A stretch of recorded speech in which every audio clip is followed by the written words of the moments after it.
Everyone, आप सभी का स्वागत है हमारे इस YouTube चैनल एसक्यू क्लासेस पे। आइए आज के वीडियो लेक्चर में हम लोग जो देखने वाले हैं, क्या देखने वाले हैं तो मैथ्स के क्वेश्चन को देखने वाले हैं जो आपका बीपीएससी में आया हुआ है, बीपीएससी टीआरई एग्जाम में आया हुआ है। ये वीडियोज नंबर आपका कितना है? 13 है। इसका मतलब इससे पहले 12 वीडियोज डाल चुके हैं। जो भी स्टूडेंट्स अब तक वो उन सारे वीडियोज को नहीं देखे हैं, जा करके वीडियोज नंबर 1 से देखिए, तब पूरा बेहतर ढंग से समझ पाइएगा। कॉन्सेप्ट को भी साथ साथ क्लियर करते हुए जा रहे हैं। जो भी क्वेश्चन आ रहा है उनका कॉन्सेप्ट को भी साथ साथ क्या करते जा रहे हैं, क्लियर करते हुए जा रहे हैं। क्वेश्चन है और उनका स्मार्ट सॉल्यूशन है, ठीक है।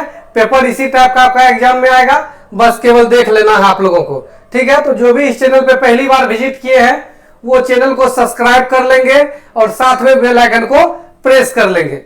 चलिए बाकी शुरुआत करते हैं क्वेश्चन नंबर 1 से। देखिएगा पहला क्वेश्चन क्या कह रहा है। पहला नंबर क्वेश्चन जो आपका बोल रहा है, क्वेश्चन कह रहा है कि for what value of x is the line through the points -2,6 and 4,8 perpendicular to the line through the point 8 and 12 और x एंड 14। इंग्लिश में क्वेश्चन था, हिंदी में बोल रहा है। क्वेश्चन बोल रहा है x के किस मान के लिए बिंदु दिया हुआ है आपका, ये एक बिंदु, दो बिंदु है से गुजरने वाली रेखा, बिंदु दूसरा दिया गया है आपका 4 कोमा है आपका 8 कोमा है 12 और यहाँ है x कोमा 24 से गुजरने वाली रेखा पर लंब होगी। बोल रहा है कि लंब होना चाहिए, ठीक है। लंब कब होगा ये बात आपको बताना है। तो लंब तब होता है जब दोनों के बीच एंगल जो बनेगा वो 90 डिग्री बनेगा, अर्थात स्लोप जो होगा tan थीटा। स्लोप क्या होता है समझिए थोड़ा सा। स्लोप या इंग्लिश में बोलते हैं ढाल, स्लोप या हिंदी में उसको बोलते हैं क्या, ढाल बोलते हैं। ये निकालने का फॉर्मूला सीधा होता है एक tan थीटा। ये जब एंगल दिया गया रहे तो सीधा tan थीटा लगा दीजिए, ये स्लोप निकालने का एक फॉर्मूला होता है। एक दूसरा फॉर्मूला होता है जब दो लाइन दिया गया रहे, तब फॉर्मूला होता है y2 माइनस y1 बटे x2 माइनस x1। ये तब होता है जब दो लाइन दिया गया हो। यहाँ तो वही दो लाइन नहीं, दो पॉइंट दिया गया हो, तो यहाँ पर वही दो पॉइंट दिया गया है, तो स्लोप निकालने का यही फॉर्मूला होगा। एक और फॉर्मूला होता है जब इक्वेशन दिया गया हो तो y बराबर mx प्लस c, इससे इक्वेट करते हैं हम लोग, और m जो होता है यही स्लोप होता है। स्लोप को हम लोग किससे डिनोट करते हैं, m से डिनोट करते हैं, ठीक है। ये तीन बेसिक फॉर्मूला हो गया। एक होता है जब दो स्लोप दिया गया रहे तो दोनों के बीच का एंगल का फॉर्मूला, वो तो खैर अगला सवाल है, तो आगे वाला सवाल में देख लेंगे। तो अभी आपको स्लोप निकालना है, ढाल निकालना है। तो बिंदु देखिएगा, दो गो बिंदु दिया गया है, एक बिंदु ये है, एक बिंदु ये है, ये एक रेखा का ये है और दूसरा रेखा आपका ये वाला है। एक बिंदु ये है, एक बिंदु ये है। जब आपका दो बिंदु दिया गया रहे तब स्लोप निकालने का ये वाला फॉर्मूला। लेकिन इसमें एक चीज एक्स्ट्रा दिया है, एक चीज एक्स्ट्रा दिया है। एक्स्ट्रा चीज इसमें क्या दिया है आप देखिएगा, तो बोल रहा है कि लंब होना चाहिए।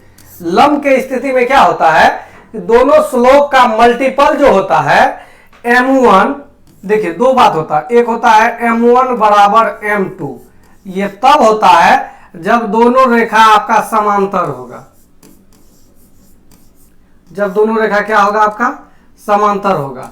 और जब दोनों रेखा लंबवत होगा तब उस केस में आपका क्या होता है, दोनों का स्लोप का मल्टीपल जो होता है ये वैल्यू आपका होता है -1।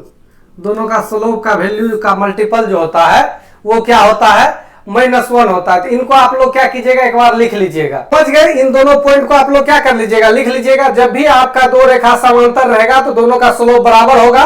जब दो रेखा लंबवत रहेगा उनके स्लोप का गुणनखंड क्या होगा आपका, दोनों स्लोप का गुणनखंड गुणनफल, यानी दोनों स्लोप को गुणा करेंगे वो वैल्यू क्या आपका आएगा, -1 आएगा। तो सिंपल स्लोप निकाल दीजिए, y2 माइनस y1 बटे x2, x की जगह 4 माइनस x1, तो माइनस माइनस प्लस 2 मल्टीप्लाई।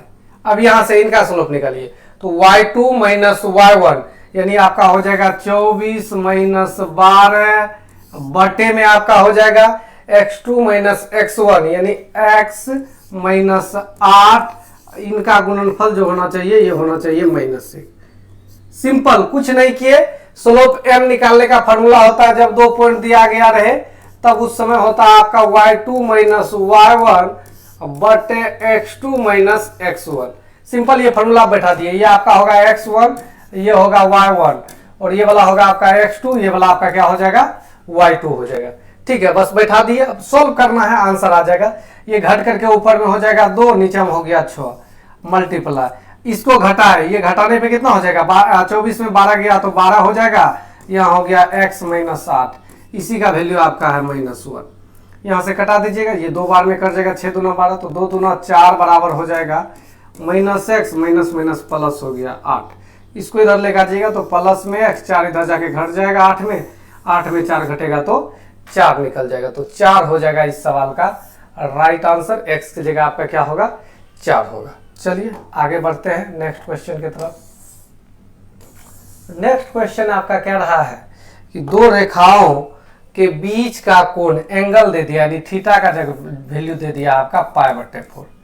दो रेखाओं के बीच का कोण कितना दे दिया आपका π/4 है, और एक सरल रेखा की परवलता बोलिए या स्लोप बोलिए क्या बात है, ये आपका m1 का वैल्यू दे दिया है, बोल रहा है 1/2 है।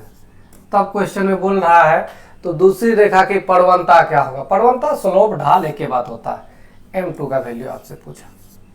कुछ नहीं कीजिएगा, सिंपल फार्मूला लगा दीजिएगा, दो रेखाओं के बीच कोण tan थीटा बराबर आपका हो जाएगा फार्मूला, ये होता है आपका m1 माइनस m2 बटे 1 प्लस m1 इंटू m2, यही फार्मूला होता है। सिंपल ये फार्मूला पे बैठा दीजिए, आपका आंसर निकल जाएगा।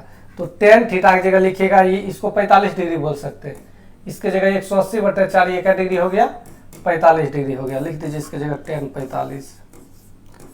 45 डिग्री बराबर ये हो गया 1/2 एगो है माइनस, एक तो मालूम नहीं है इसको m2 मानिए, बटे 1 प्लस 1/2 है, एक आपका है m2।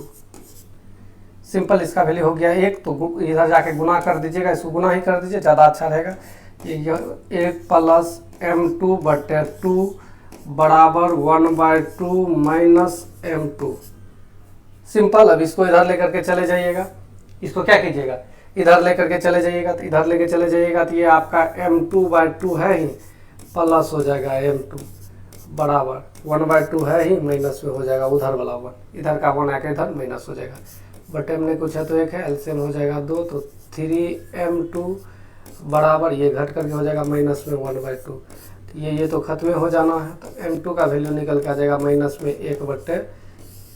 कौन बटेगा 3, ये जो इधर बटे में था वो बटे में आपका इधर आकर के 3 हो जाएगा, तो माइनस में 1/3 हो जाएगा। मेन यहीं तक था आपका, समझिए सारा कुछ दिया गया था, थीटा दिया गया था, m1 दिया गया था, m2 दिया गया था, tan थीटा बराबर m1 माइनस m2 बटे 1 प्लस m1 इंटू m2। बाकी आगे सोल्व हुआ, बाकी आगे जितना देख रहे हैं ना ये सारा का सारा आपका सोल्व हुआ है, तो सोल्व तो आप अपने हिसाब से भी कर सकते हैं। चलिए आगे बढ़ते हैं। ये दोनों का दोनों सवाल आपका क्वाड्रेटिक इक्वेशन का ही था। एक और सवाल है, ये भी आपका क्वाड्रेटिक इक्वेशन का ही है। क्वेश्चन कह रहा है कि रेखा है आपका 3x माइनस 4y प्लस 10 बराबर 0 द्वारा x और y अक्षों पर काटे गए अंतःखंड है, क्रमशः अंतःखंड बताना। देखिए अंतःखंड क्या होता है पहले समझने का कोशिश कीजिएगा। जो भी आपका स्ट्रेट लाइन का जो इक्वेशन दिया गया रहेगा, जो भी आपका इक्वेशन दिया गया रहेगा उसको हम लोग इस फॉर्मेट में लाते हैं। किस फॉर्मेट में लाते हैं, तो x बट्टे a प्लस x बट्टे b बराबर 1, सॉरी x नहीं यहाँ y होगा, x बट्टे a प्लस y बट्टे b बराबर 1, इस फॉर्मेट में लाते हैं। और a का जो वैल्यू होता है वो x का अंतःखंड होगा, और y का जो वैल्यू होगा वो किसका अंतःखंड होगा, आपका b का अंतःखंड होगा। यही होता है आपका। तो कुछ मत कीजिए, इसको पहले इस फॉर्मेट में लेके आइए। इस फॉर्मेट में कैसे आएगा, देखिए 3x माइनस 4y प्लस 10 बराबर 0, ये तो दिया हुआ है। अब इसको यदि सोल्व करें 3x माइनस 4y, 10 को इधर लेके चले जाइए तो माइनस में हो जाएगा 10। अब इधर 1 बनाना है, तो 1 बनाने के लिए इसमें क्या करना पड़ेगा, -10 से भाग लगाना पड़ेगा, कट करके 1 हो जाएगा। तो यहाँ पर भी भाग लगा दीजिए -10 से, यहाँ भी भाग लगा दीजिए -10 से, तो ये आपका हो जाएगा माइनस में x तो ये है माइनस में 10, ऊपर वाला बटे को नीचे ले आए, क्योंकि हमको ए का वैल्यू यही आपका होगा, एक्स बटे में चाहिए हमको। ये माइनस माइनस प्लस से हो गया, वाई बटे 10 बटे में आपका आ जाएगा ये वाला 4, ऊपर वाला 4 को नीचे ले आए और इधर आपका 1 हो गया। देखिए क्या ये इस फॉर्मेट में आ गया ना, आ गया कि नहीं आ गया, इस फॉर्मेट पे आ गया। तो ये जो x का वैल्यू हो जाएगा माइनस में होगा 10/3, माइनस 10/3 यहाँ पर भी है, यहाँ पर भी, ये बी नंबर खत्म। और y का वैल्यू होगा 10/4, 10/4 बोले तो 5/2, 5/2 आपका ऑप्शन नंबर किस में है, सी नंबर में। ठीक है, बाकी आगे बढ़ते हैं नेक्स्ट क्वेश्चन की तरफ। थ्योरी भी बताते हुए जा रहे हैं ताकि परेशानी ना हो। आज का सवाल थोड़ा सा अच्छा लेवल सबका सवाल है, ये सारा का सारा सवाल आपका एग्जाम में आया हुआ है, बीपीएससी टीआरई का ही सारा का सारा क्वेश्चन है। ठीक है, क्वेश्चन हिंदी में हम पढ़ देते हैं, इंग्लिश में आप लोग जो इंग्लिश वाले हैं पढ़ लीजिएगा। बोल रहा है एक गाड़ी किसी दूरी को एक नियत चाल से तय करती है, यदि उसकी चाल 6 किलोमीटर प्रति घंटा अधिक होती तो यात्रा में 4 घंटे कम लगते, यदि उसकी चाल 6 किलोमीटर प्रति घंटा कम होती तो यात्रा में 6 घंटे अधिक लगते। दूरी क्या है, देखिए ये फिक्स पैटर्न का सवाल है, ये सवाल हमेशा से एग्जाम में आता है।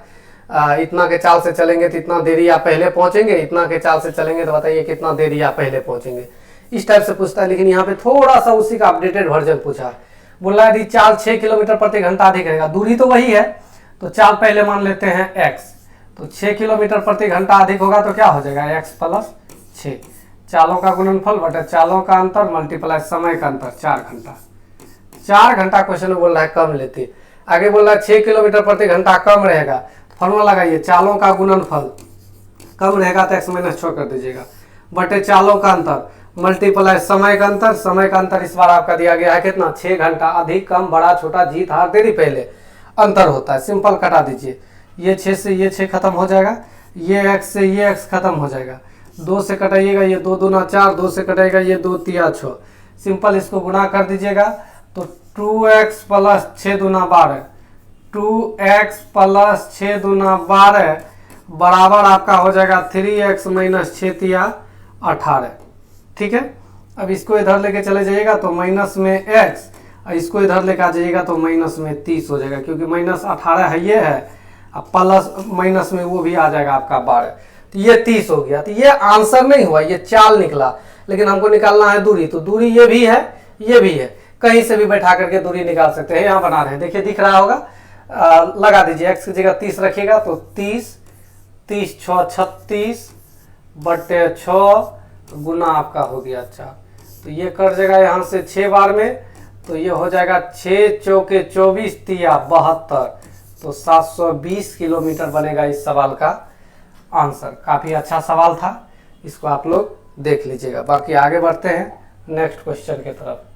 फॉर्मूला लगाए थे, चालों का गुणनफल बटे चालों का अंतर मल्टीप्लाई समय का अंतर। ये आपका दिया गया है कोस में, कोस में किसका वैल्यू निकालना है, तो कोस में वैल्यू निकालना है माइनस में 1710 का। तो याद रखिएगा कोस जो है माइनस को खा जाता है, कहीं पर भी यदि आपका लिखा हुआ है कोस में -थीटा, इसका मतलब होता है कोस थीटा, ये माइनस को खा जाता है। लेकिन यदि कहीं पे लिखा हुआ है साइन -थीटा, तो ये माइनस में निकलता है साइन थीटा, ये खाता नहीं है, ये आगे निकल जाता है। टेन का भी वही हिसाब किताब होता है, टेन -थीटा रहे तो ये माइनस में आ जाता है टेन थीटा।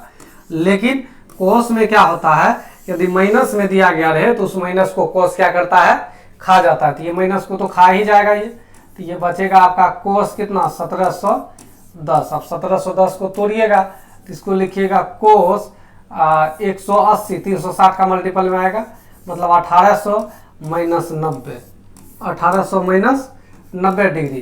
तो 360 में तो बदलता नहीं है, 360 डिग्री में बदलता नहीं है, केवल बदलता है किसमें, 90 डिग्री और 270 में बदलता है, 180 डिग्री और 360 डिग्री में नहीं बदलता है। अब 360 का मल्टीपल भी रहेगा उसमें भी नहीं बदलेगा, ठीक है, और इसका मल्टीपल रहेगा तो उसमें बदलेगा, ये तो नहीं बदलना है, कोस से लिखा जाएगा 90 डिग्री। अब कोस 90 का वैल्यू क्या होता है, तो कोस 90 का वैल्यू आपका होता है 0 डिग्री, कोस 90 का वैल्यू क्या होता है आपका 0 डिग्री, तो 0 बन जाएगा इस सवाल का क्या, राइट आंसर। चलिए आगे बढ़ते हैं नेक्स्ट क्वेश्चन की तरफ। ये सवाल है, सवाल आपसे पूछा है कि प्रत्येक धनात्मक पूर्णांक n के लिए 41 पे पावर n 14 पावर n का अपवर्त है, तो 2 लेके निकालिए ना, अपने सब बात क्लियर हो जाएगा। 2 लेके निकालिए, तो 2 मान लेते हैं, 41 का स्क्वायर माइनस 14 का स्क्वायर। इसका फॉर्मूला होता है a प्लस बी यानी 41 प्लस 14, और एक बार होगा a माइनस बी मतलब 41 माइनस 14। यदि इसको जोड़ दीजिएगा तो 55, एक गुणनखंड तो 55 आएगा, एक बार घटा दीजिएगा तो ये निकलेगा 27। तो 55 भी होगा, 27 भी होगा, ये भी, तो इसका आंसर हो जाएगा more than of the 2 above, मतलब इन उपरयुक्त में से 2 से अधिक, आपका 1 से अधिक हो जाएगा। आगे बढ़ते हैं, अगला सवाल कह रहा है कि अच्छी तरह फेंटी गई 52 ताशों की एक गड्डी में से एक ताश खींचा जाता है। यदि प्रत्येक परिणाम समसंभव है तो इसकी प्रायिकता क्या है कि ताश ईट यानी डायमंड नहीं होगा। तो देखिए, जब भी ताश का एक गड्डी लीजिएगा, NS जो होता है नंबर ऑफ सैंपल स्पेस, ये आपका टोटल होता है आपका जितना उसमें पत्ती रहे 52 गो, तो जब खींचेगा तो 52 में से कोई एक आ सकता है, तो NS का वैल्यू हो गया 52। NE का वैल्यू बताना है, तो क्वेश्चन में बोल रहा है कि डायमंड नहीं होना चाहिए, ईट नहीं होना चाहिए। तो देखिए, आपका जो ताश का गड्डी में जो आपका होता है वो टोटल 4 प्रकार के पत्ते होते हैं। कितने प्रकार के पत्ते होते हैं? 4 प्रकार के। कलर में बात कीजिएगा तो 2 कलर का होता है, रेड कलर का 2 गो होता है। एक आपका ये डायमंड होता है रेड कलर का, जिसके बारे में भी क्वेश्चन में पूछा, इस टाइप से रहता है और ये पूरा भरा हुआ रहता है, ये डायमंड आपका हो गया, ठीक है। इनके अलावा एक आपका होता है हार्ट, ये दोनों लाल कलर में रहता है। ये दोनों किस में रहता है? लाल कलर में रहता है। 13 पत्ती इसका होता है, 13 पत्ती इसका होता है। और आपका जो होता है इनके अलावा ब्लैक में होता है, तो ब्लैक पे ब्लैक तो दिखेगा ना, हम व्हाइट से लिख देते हैं। तो ये आपका हो गया 13 पत्ती इसका, 13 पत्ती इसका। इसके बाद चीरी होता है, ब्लैक में होता है चीरी। चीरी किस में होता है? ब्लैक में होता है, इस टाइप से। 13 पत्ता ये होता है चीरी, और 13 पत्ता आपका होता है काला पान। तो ये भी इसी तरह दिले के टाइप का रहता है, ये भी दिल के जैसा ही रहता है, बस यहाँ पे एक एक्स्ट्रा आ जाता है, 13 ये भी होता है। तो टोटल 52 में बोल रहा है ये ईट का नहीं होना चाहिए, ये नहीं होना चाहिए। तो क्या हो सकता है? 13 13 13 39 को हो सकता है, तो यानी 39 हो गया। तो प्रोबेबिलिटी ऑफ इवेंट्स का फॉर्मूला होता है PE बराबर NE बटे NS। 13 से कटेगा, 13 तिया 39, 13 चौके 52, तो 3/4 आपका बन जाएगा इस सवाल का राइट आंसर। ऑप्शन नंबर क्या हो गया आपका? C हो गया। चलिए आगे बढ़ते हैं नेक्स्ट क्वेश्चन की तरफ। नेक्स्ट क्वेश्चन देखिएगा क्या कह रहा है।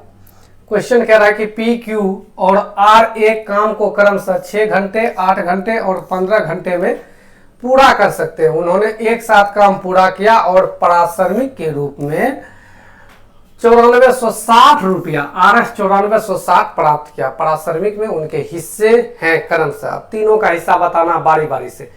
तो याद रखिएगा, जब भी आपका पैसा का बंटवारा होगा टाइम एंड वर्क में, उनके क्षमता के हिसाब से होगा। तो टाइम का बात कर लीजिए, PQR का कितना कितना है, तो बोलिएगा 6 है, 8 है, 15 है। तो इफिशिएंसी का बात कीजिएगा, टोटल वर्क के लिए एलसीएम लेना पड़ेगा। 6, 8 और 15 का एलसीएम ले लीजिएगा, तो 120 हो जाएगा। तो ये हो गया 20 छा के 120, 15 8 है 120, और ये 15 है नहीं तो 8 हो जाएगा 120। ये टोटल आपका हो गया। इसी हिसाब से पैसा बांटेंगे। पैसा आपका है 9460। ये टोटल का वैल्यू है 20 10 30 8 38 5 43 का वैल्यू है। 20 से गुना कीजिएगा तो 1 निकलेगा। पहले ये देख लेते कितना निकलेगा कितना, तो फिर गुना करके डायरेक्ट ऑप्शन एस निकाल देंगे। 43 से कटाइए, 43 दूना 86 आपका हो गया। बच जाएगा कितना, फिर 8 6 86, 43 दूना 86 0। तो 22 गुना 2 करना, 22 दूना 4400। 4400 यहाँ नहीं है, यहाँ नहीं है, ये 2 ऑप्शन तो खत्म हो गया। इनमें से कोई नहीं है, इसलिए थोड़ा सा दिक्कत है। ये वाला रख दीजिएगा। 15 दूना 30, 15 दूना 30, 3 33, ये भी हो रहा है। और R का जब निकालना है तो 8 से गुना कीजिएगा, तो 22 8 176। यही आपका हो गया ऑप्शन नंबर क्या? B। कुछ नहीं करना है, P का निकालना है, यहाँ 20 से गुना P का निकल जाएगा। Q का निकालना है, यहाँ 15 से गुना Q का निकल जाएगा। और R का निकालना है, यहाँ पे कितना से गुना कर देना पड़ेगा आपको? 8 से गुना कर देना पड़ेगा। चलिए आगे बढ़ते हैं नेक्स्ट क्वेश्चन की तरफ। रिमाइंडर थ्योरम का क्वेश्चन है। क्वेश्चन ये कह रहा है एक्स स्क्वायर, क्वेश्चन जो आपका कह रहा है वो कह रहा है कि x square minus 10x cube minus 10x square plus 2x plus 3 को x प्लस 1 से विभाजित करने पे शेषफल क्या आएगा। तो शेषफल देखिए ऐसे बच्चा की तरह भाग देने के लिए नहीं जाइएगा ऐसे करके, जैसे बचपन में हम लोग भाग देते थे ऐसे भाग देने के लिए नहीं जाना, ठीक है। 10th क्लास में आप लोग सीखे होंगे भाग देने के लिए। अब इसको शॉर्ट कोट सीखते हैं, कुछ न मत कीजिएगा, इसके बराबर 0 कर दीजिएगा, x प्लस 1 बराबर 0। तो x का वैल्यू निकल करके आ जाएगा -1, x का वैल्यू क्या निकल के आ जाएगा -1। तो यहाँ पे -1 रख दीजिएगा, तो -1 का क्यूब हो जाएगा -1, -1 का स्क्वायर हो गया 1 गुना 10 तो 10, तो माइनस में 10 है ही आपका। यहाँ -1 रखिएगा तो -1 गुना 2 तो -2 हो गया, प्लस आपका 3 है, तो 3 प्लस में और ये 3 माइनस में खत्म, बच गया आपका -10। तो -10 ही रिमाइंडर बचेगा, जो आपका बच जाता है वही आपका क्या होता है रिमाइंडर बचता है। चलिए आगे बढ़ते हैं, नेक्स्ट क्वेश्चन, सिंपल क्वेश्चन था ये आपका। अगला क्वेश्चन कह रहा है कि एक वर्गाकार मैदान का क्षेत्रफल 60,025 वर्ग मीटर है, इसके सीमा के अनुदिश वह 18 किलोमीटर प्रति घंटा के चाल से साइकिल चलाता है, कितने समय में वह प्रारंभिक बिंदु पा जाएगा। क्वेश्चन ये कह रहा है कि जैसे ये आपका एक वर्गाकार मैदान है, तो वर्गाकार मैदान उसे कहते हैं जिसकी लंबाई चौड़ाई यानी सब भुजा आपस में बराबर हो, वही आपका होता वर्गाकार मैदान। ये आपका क्या हो गया वर्गाकार मैदान हो गया। इनका क्षेत्रफल दिया है, तो वर्गाकार मैदान का क्षेत्रफल यदि भुजा ए है तो होता है ए स्क्वायर। ए स्क्वायर का वैल्यू दिया हुआ है आपका 6025, स्क्वायर हटाइएगा रूट बैठ जाएगा। अब ये किनका स्क्वायर होता है तो ये 25 का 5 निकलेगा। अब ये देखेंगे क्या है, इसको देखेंगे क्या है, क्या ये 24 गुना 25 है, 24 गुना 25 कीजिए तो कितना होता है 24 गुना 25, 25 चौके 100, हासिल बच गया आपका 10, 25 गुना 50 10 60, ठीक है ये 24, यानी ये आपका 245 का स्क्वायर है।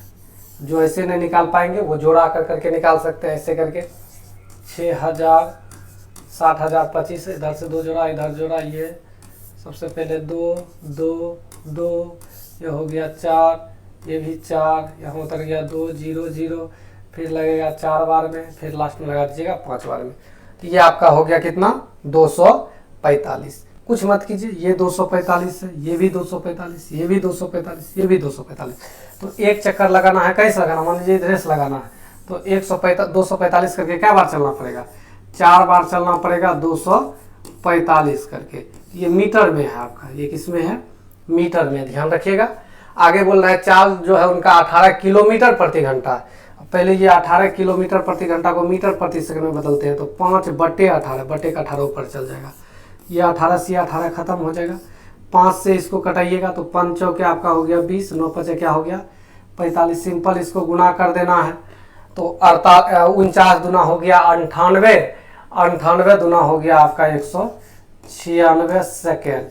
196 सेकेंड को यदि मिनट में लगेगा तो 180 को बोलेंगे 3 मिनट और बच गया आपका 16 सेकेंड इधर, तो 3 मिनट 16 सेकेंड ही बनेगा इस सवाल का आंसर, जो कि आपका ऑप्शन नंबर किसमें था बी नंबर में था। थोड़ा सा अच्छा सवाल था, आप लोग इनको देख लीजिएगा।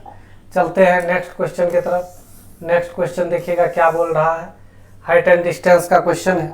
क्वेश्चन कह रहा है कि एक मकान खिड़की से एक झंडे के शिखर का उन्नयन कोण 60 डिग्री तथा इसके आधार का अवनमन कोण आपका दे दिया है क्या डिग्री है 30 डिग्री है। यदि मकान से झंडे की क्षैतिज दूरी 6 मीटर हो तो झंडे की ऊंचाई ज्ञात करिए। बोल रहा है एक मकान के खिड़की से एक झंडे के शिखर का उन्नयन कोण, इसका मतलब झंडा जो आपका है वो हाइट पर है और ये आपका खिड़की जो है वो थोड़ा सा कर्व पे है। चलिए ये मान लेते हैं, ये मान लेते हैं, ये आपका इसको जो है हम लोग मान लेते हैं ये आपका झंडा है और ये यहाँ से आपका यहाँ तक ये खिड़की होगा और ये दोनों के बीच का ये क्षैतिज दूरी आपका दे दिया है, कितना है क्वेश्चन में बोल दिया है 6 मीटर है। तो ये 6 मीटर है तो ये भी आपका हो जाएगा कितना मीटर 6 मीटर ही हो जाएगा, सेम दूरी होगा। अब पढ़िए यहाँ पे बोल रहा है कि खिड़की से एक झंडे के शिखर का उन्नयन कोण 60 डिग्री, ये वाला एंगल आपका दे दिया है क्या डिग्री है, ये उन्नयन कोण ये वाला आपका 60 डिग्री है, 60 डिग्री। और साथ ही साथ आगे बोल रहा है तथा इसके आधार का अवनमन कोण, ये नीचे वाला आधार का अवनमन कोण ये वाला वैल्यू आपका दिया है 30 डिग्री। बोलेगा सर अवनमन कोण ये थोड़ी होता है, ये तो गलती लिख दिए, 30 डिग्री। ये वाला अवनमन कोण होगा, तो ये वाला जितना होगा ना उतना ही एंगल आपका ये वाला होता है एकांतर कोण से। जब भी ये आपका जेड बनता है ना सेम एंगल होता है, तो ये 30, तो ये भी आपका क्या हो गया 30 हो गया। बस सिंपल। अब आप इसमें बताना है तो झंडे की ऊंचाई, ये पूरा ये ऊंचाई बताना, ये ऊंचाई कैसे निकलेगा। सबसे पहली बात कि यदि ये 30 डिग्री है तो यहाँ आपका होगा 60 डिग्री। जब 60 डिग्री के सामने दिया गया हो, 30 डिग्री के सामने निकालना हो तो √3 का भाग लगाते हैं। इसमें भागा लगा दीजिए √3 का, 6 में भागा लगा दीजिएगा √3 का, परिमेय कर देंगे √3/√3, √3 मिलकर 3 से कट जाएगा ये 2 बार में, तो ये हो गया 2√3, यानी 2√3 हो गया आपका यहाँ से लेकर के यहाँ तक। और यहाँ पे 30 के सामने दिया गया है 6 वाला ये वाला वैल्यू, और ये 60 के सामने निकालना है तो इसमें भी √3 से गुना, यहाँ से लेकर यहाँ तक में ये निकालने में √3 से गुना, तो 6√3 यहाँ पे। तो झंडे की ऊंचाई ऊपर से नीचे तक बताना, ये हो गया 6√3 या नीचे है 2√3, तो टोटल आपका हो जाएगा 8√3। 8√3 ही आपका हो जाएगा इस सवाल का आंसर। अब बहुत को कॉन्सेप्ट नहीं आता होगा तो याद रखिएगा, कभी भी कहीं भी आप लोग को याद रखना है। क्या याद रखना है, यदि ये 30 डिग्री है, ये वाला 1 है, तो ये वाला जितना भी रहेगा, मान लीजिए ये वाला x है, तो ये 60 डिग्री वाला निकालिएगा, 60 डिग्री का वैल्यू निकालिएगा तो इनका √3 टाइम्स होगा। और यदि ये वाला दिया गया हो 30 वाला निकालना हो तो इसमें √3 का भाग लगेगा। बस केवल इतना पॉइंट को ध्यान में रखिएगा, बाकी सवाल जो है दौड़ जाएगा। आगे बढ़ते हैं नेक्स्ट क्वेश्चन। अगला क्वेश्चन आपका कह रहा है कि एक समचतुर्भुज का क्षेत्रफल 480 वर्ग सेमी है और इसके छोटे विकर्ण की लंबाई आपका दे दिया है क्या सेंटीमीटर है, 20 सेंटीमीटर है। लंबे विकर्ण की लंबाई बताए, तो इनका क्षेत्रफल का फॉर्मूला होता है, किनका क्षेत्रफल का फॉर्मूला होता है, समचतुर्भुज के क्षेत्रफल का फॉर्मूला होता है, क्षेत्रफल दिया गया है, इसका फॉर्मूला होता है 1/2 d1 × d2। तो एक विकर्ण 20 है, दूसरा विकर्ण आपको निकालना। फॉर्मूला लिख लीजिएगा जिनको नहीं याद है फॉर्मूला। समचतुर्भुज का क्षेत्रफल का फॉर्मूला होता है half d1 d2। Simple value दिया गया था, बैठा दिए, ये 0 से ये 0 खत्म हो गया, ये 2 से ये 2 खत्म हो गया, तो d2 का वैल्यू जो निकल करके यहाँ से आ गया, ये निकल करके आ गया 48। तो d2 कितना निकला आपका 48 सेंटीमीटर, यही आपका हो गया आंसर। सिंपल बैठा दिए फार्मूला पे, ज़्यादा कुछ इसमें करना नहीं था। चलिए आगे बढ़ते हैं। अगला क्वेश्चन थोड़ा सा अच्छा क्वेश्चन है, लंबा क्वेश्चन है। बोला एक राजमार्ग पर स्थान ए और बी एक दूसरे से 240 किलोमीटर दूर स्थित है। एक ही समय में कार ए से और दूसरी कार बी से चलना शुरू करती है। यदि कारें एक ही दिशा में अलग अलग चालों से चलती है तो वे 8 घंटे में मिलती है। यदि वे अपने पूर्ववर्ती चाल से एक दूसरे की ओर चलती है तो वे 2 घंटे में मिलती है। दोनों कारों की चाल क्या है? देखिए सवाल तो बिल्कुल सिंपल है आपका, ये रिलेटिव स्पीड का सवाल है। क्वेश्चन में बोल रहा है यहाँ ये मेन पॉइंट, यदि वो एक दूसरे के और एक ही समय पर कार ए से बी की ओर चलना शुरू करती है, यदि कार एक ही दिशा में चलती है, एक ही दिशा में चलता है तो सापेक्ष चाल घटता है। ये चाल हो गया, चाल बराबर दूरी बटे समय। दूरी आपका दिया गया है 240 किलोमीटर और समय यहाँ पे ले रहा है 8 घंटा, तो ये हो गया 30 किलोमीटर प्रति घंटा। ये इक्वेशन आपका फर्स्ट हो गया। और जब विपरीत दिशा में चलेगा तो चाल आपका जुटेगा, x + y हो जाएगा ये 240 किलोमीटर, और ये कितना देर में तब मिलेगा 2 घंटा में आपका मिलता है। तो ये आपका हो गया 120। ये समीकरण आपका हो गया दूसरा। अब यहाँ से दोनों का वैल्यू निकालना है, कुछ मत कीजिए, जोड़ दीजिए दोनों को, y से y खत्म हो जाएगा, 2x का वैल्यू हो जाएगा 150, तो x का वैल्यू हो जाएगा 75। तो x 75 हो गया तो y कितना होगा, दोनों जोड़ने पर आपका 120 है तो 45। तो एक हो गया 75, एक हो गया आपका कितना 45। 75 45 आपका ऑप्शन में ही नहीं दिया गया है तो क्या हो जाएगा नन ऑफ द एबव।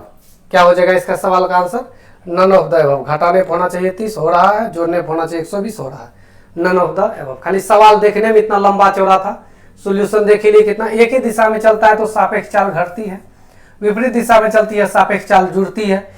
चाल बराबर दूरी बटे समय, चाल निकल गया, चाल बराबर दूरी बटे समय, चाल निकल गया। बस सिंपल सोल्व किए। आगे बढ़ते हैं नेक्स्ट क्वेश्चन की तरफ। ये आपका स्टैटिक्स का एक क्वेश्चन है। क्वेश्चन बोल रहा है किसी समांतर बंटन का समांतर माध्य और माध्यिका क्रम से माद आपका 25 है और माध्यिका आपका कितना है 26 है। बहुलक क्या होगा, तो सिंपल फार्मूला बहुलक के लिए याद होगा आप लोग को, नहीं याद है तो याद कर लीजिएगा। बहुलक का फार्मूला होता है बहुलक बराबर 3 गुना माध्यिका, 3 गुना माध्यिका माइनस 2 गुना माद, यही फार्मूला होता। ठीक है, सिंपल इस फार्मूला पे बैठा दीजिएगा। 3 गुना माध्यिका 26 है माइनस 2 गुना माद आपका दिया है 25.5। ये 25.5 में ये माद पहला वाला वैल्यू है, दूसरा वाला वैल्यू। 26 दिया 6 दिया 18, 3 दूना 6 1 7 माइनस 25 दूना 50 1 51, घटा दीजिएगा इसमें, 8 में से 1 गया 7 हो गया और ये 2 हो गया, तो ये 27 निकल करके आ जाएगा। तो 27 ही बनेगा इस सवाल का क्या, बहुलक। तो बहुलक बराबर फार्मूला याद रखिएगा 3 गुना माध्यिका माइनस 2 गुना माद होता है, ये बहुलक बराबर फार्मूला होता है। चलिए आगे बढ़ते हैं। ये फिर एक मेंसुरेशन का सवाल आ गया है। क्वेश्चन कह रहा है एक शंकु और एक गोलार्ध समान आधार और समान आयतन के हैं, उनके ऊंचाई का अनुपात क्या है। बोल रहा है एक शंकु है, एक क्या है आपका शंकु है और एक गोला है, एक गोला भी है। बोल रहा है कि दोनों समान आधार और समान क्या है, समान आधार और समान आयतन के हैं। आधार समान है यानी ये वाला त्रिज्या जो है ये आपका आर होगा, ये आर होगा, इनका भी त्रिज्या क्या होगा, ये आर होगा। और यदि इनका हाइट का बात करें यहाँ से यहाँ तक तो ये आपका हो जाएगा 2r। ये कितना हो जाएगा, इसका जरूरत नहीं है वैसे, आयतन बोल रहा है समान होना चाहिए, आयतन दोनों का समान कीजिए। इसका आयतन होता है 1/3 पाई r स्क्वायर h, ये शंकु का आयतन होता है। शंकु का आयतन होता है 1/3 पाई r स्क्वायर है, और गोला का जो आयतन होता है वो होता है 4/3 पाई r क्यूब। तो पाई से पाई खत्म हो जाएगा, ये 3 से ये 3 खत्म हो जाएगा। यहाँ पे 3 गो r है, यहाँ 2 गो r है, तो 3 गो r से 2 गो r खत्म हो जाएगा, 1 गो r यहाँ पे बचा हुआ रह जाएगा। तो यहाँ से ये निकल करके आ जाएगा h बराबर 4r। h बराबर क्या निकल के आ जाएगा 4r। तो बोल रहा है उनके ऊंचाई का अनुपात क्या होगा, तो इनका ऊंचाई आपका h होता है, h की जगह हम लोग लिख सकते हैं 4r अनुपात, इनका ऊंचाई यहाँ से लेके यहाँ तक यही ऊंचाई होगा, r मिलके हो जाएगा आपका 2r। खत्म हो जाएगा ये, तो ये हो जाएगा 2, ये हो जाएगा 1, तो 2 अनुपात 1 निकलेगा, यही हो जाएगा इस सवाल का आंसर। कुछ नहीं किया, दोनों आयतन को बराबर कर दिए, h बराबर निकल गया 4r, तो h के जगह 4r कर दिए और इसका ऊंचाई तो आपका 2r होगा, क्योंकि यहाँ से लेकर यहाँ तक ये त्रिज्या r, फिर ये त्रिज्या r, तो r मिलके हो गया 2r।